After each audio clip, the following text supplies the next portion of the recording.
রঙের উৎসবে মাতলেন উত্তরবঙ্গ উন্নয়ন মন্ত্রী উদয়ন গুহ, কোচবিহারের সাংসদ জগদীশ চন্দ্র বর্মা বসুনিয়া, বিধায়ক সঙ্গীতা রায় থেকে শুরু করে বিভিন্ন রাজনৈতিক দলের নেতা কর্মীরা।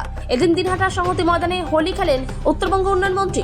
সেখানে দলের বিভিন্ন স্তরের কর্মী সমর্থকরা তাকে যেমন পায়ে রং দিয়ে প্রণাম করেন, তেমনি তিনিও সকলকে কপালে রঙের টিপ দিয়ে শুভেচ্ছা জানান। এদিন মন্ত্রীর উদ্যোগে সংহতি ময়দানে হোলি উৎসবের পাশাপাশি সাংস্কৃতিক অনুষ্ঠানের আয়োজন করা হয়। এছাড়াও উপস্থিত সকলের জন্য মিষ্টি মুখেরও ব্যবস্থা করেন মন্ত্রী।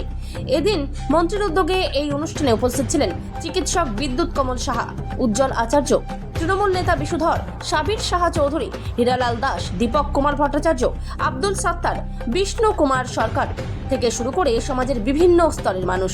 অন্যদিকে দিনহাটার সিতাইয়ে রঙের উৎসবে মেতে ওঠেন সাংসদ জগদীশ চন্দ্র বর্মা বসুনিয়া, বিধায়ক সঙ্গীতা রায় সহ তৃণমূলের কর্মী সমর্থকরা। সেখানে উপস্থিত ছিলেন সিতাই পঞ্চায়েত সমিতির সভাপতি স্বপন দাস, যুব তৃণমূলের ব্লক সভাপতি বিশু রায় প্রামাণিক, অনিমেষ বসুনিয়া, ছাত্র সংগঠনের রাহুল মিয়া সহ অন্যান্য নেতা কর্মীরা। এদিন এই অনুষ্ঠানে বক্তব্য রাখতে গিয়ে বিধায়ক সঙ্গীতা বিজেপিকে কড়া ভাষায় হুঁশিয়ারি দেন। কোচবিহার থেকে সুমন মণ্ডলের রিপোর্ট, বিগ নিউজ বাংলা। এত মানুষ আনন্দ করছে, রং বিনিময় হচ্ছে, মানে বিনিময় হচ্ছে, কিছু খাবারের আয়োজন করা হয়েছে, সেগুলো সব মিলিয়ে একটা মানে মিলন উৎসব চলছে এখানে।